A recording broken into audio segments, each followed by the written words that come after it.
بسم اللہ الرحمن الرحیم. ناظرین کرام، اس وقت روس کے صدر پیوٹن چین کے 2 روزہ سرکاری دورے پر چین میں موجود ہیں. اس موقع پر چین کے صدر شی جن پنگ نے کہا کہ خطے میں لڑائی کو فوری طور پر روکنا ناگزیر ہو چکا ہے اور موجودہ بحران کے حل کے لیے مذاکرات انتہائی اہم ہیں. بیجنگ میں روسی صدر پیوٹن سے ملاقات کے دوران چینی صدر نے کہا کہ چین اور روس کے درمیان مضبوط سیاسی اعتماد اور اسٹریٹجک تعاون دونوں ممالک کے تعلقات کی کامیابی کی بنیادی وجہ ہے. پیوٹن نے کہا کہ روس اور چین کے تعلقات اس وقت غیر معمولی سطح پر پہنچ چکے ہیں اور دونوں ممالک کو ایک دوسرے کی ترقی اور استحکام میں مزید تعاون بڑھانا چاہیے. انہوں نے کہا کہ روس اور چین کے درمیان اقتصادی تعلقات مسلسل بہتر ہو رہے ہیں، جبکہ مشرق وسطیٰ میں جاری کشیدگی کے دوران روس چین کے لیے ایک قابل اعتماد توانائی فراہم کنندہ ثابت ہو رہا ہے. پیوٹن نے کہا کہ روس اور چین کے تعلقات عالمی استحکام اور بین الاقوامی توازن برقرار رکھنے میں اہم کردار ادا کر رہے ہیں اور دونوں ممالک کو مل کر ایک منصفانہ اور معقول عالمی گورننس سسٹم کی تعمیر کے لیے کام کرنا چاہیے. یہ میں وہ ساری باتیں بتا رہا ہوں جو باقاعدہ طور پر سرکاری اعلانے میں جاری کی گئی ہیں.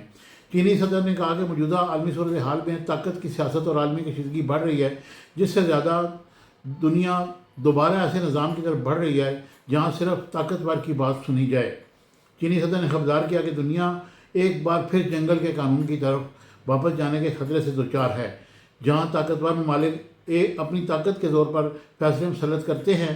اور ملاقات کے دوران روسی صدر نے شی جن پنگ کو اگلے سال روس کے سرکاری دورے کی دعوت بھی دی.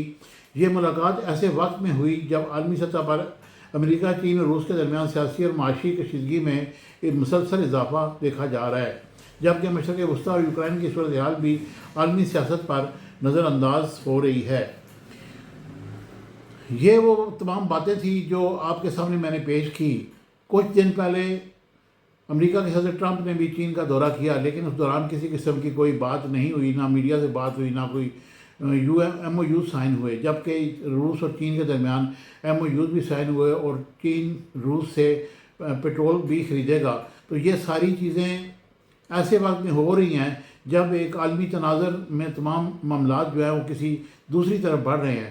لیکن اب یہ شنید ہے کہ شاید امریکہ مزید حملے نہیں کرے گا اور یہ امریکہ اور ایران کے درمیان جو کشیدگی ہے وہ ختم ہو جائے گی اور پھر معاملات اپنی جگہ پر، اپنی جگہ پر پہنچ جائیں گے، کیونکہ امریکہ میں بھی وہاں کی عوام نے صدر ٹرمپ کے ان اقدامات کو یکسر مسترد کر دیا ہے اور ان کی سینٹ نے بھی قرارداد پاس کی ہے کہ امریکہ کسی صورت میں بھی ایران پر مزید حملے نہیں کرے گا.